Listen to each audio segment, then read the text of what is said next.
প্রকৃত আধ্যাত্মিক নীতিবান গুরুকুল ব্যবস্থা, যেটা আমরা প্রাচীনকালে দেখতাম যে গার্হস্থ, বানপ্রস্থ, ব্রহ্মচর্য, সন্ন্যাস, একটা ছোট্ট শিশুকে 5 বছর বয়স হলে গুরুকুলে পাঠানো হতো। তারপর সেই শিশু ধীরে ধীরে বিভিন্ন শিক্ষায় শিক্ষিত হয়ে আধ্যাত্মিক শিক্ষা, নৈতিক শিক্ষা, জাগতিক শিক্ষায় শিক্ষিত হয়ে একজন পূর্ণাঙ্গ মানুষ রূপে গড়ে উঠত। সেই যে পূর্ণাঙ্গ মানুষ রূপের শিক্ষা, সেই শিক্ষা ভারতবর্ষ থেকে আজ বিলুপ্ত হয়ে গেছে। তার কারণ ভারতবর্ষের যে মূল শিক্ষা বা শিক্ষার যে প্রতিষ্ঠানগুলো ছিল, প্রাণ তক্ষশিলা বিশ্ববিদ্যালয়, নালন্দ বিশ্ববিদ্যালয়, সেগুলো ধ্বংসপ্রাপ্ত হয়ে গেছে। আনন্দমূর্তি যে কি করেছেন, মানব সমাজকে নূতন করে সুন্দরভাবে এই যে শিক্ষা ব্যবস্থা পুনরায় উপহার দিয়েছেন। তাই সমগ্র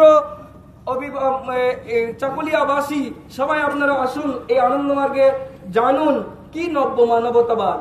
আর এই নব্য মানবতাবাদ জানুন, তার সাথে সাথে নিজেকে সমৃদ্ধ করুন, নিজেকে জানুন, নিজের মধ্যে চেতনার বিকাশ ঘটান। আজকের পৃথিবীতে বৌদ্ধিক ইন্টেলেকচুয়াল মানুষের অভাব নেই, কিন্তু নীতিবান মানুষের চরম অভাব রয়েছে।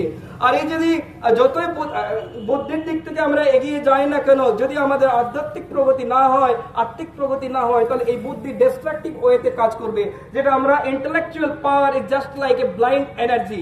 একটা কারেন্ট একটা তার দিয়ে ফ্লো হচ্ছে, সেখানে যদি কেউ টাচ করে, সে ছোট শিশু হোক, বৃদ্ধ হোক, বড় হোক, সে কাউকে বোঝে না, কেন? তার মধ্যে বোধ শক্তি নেই।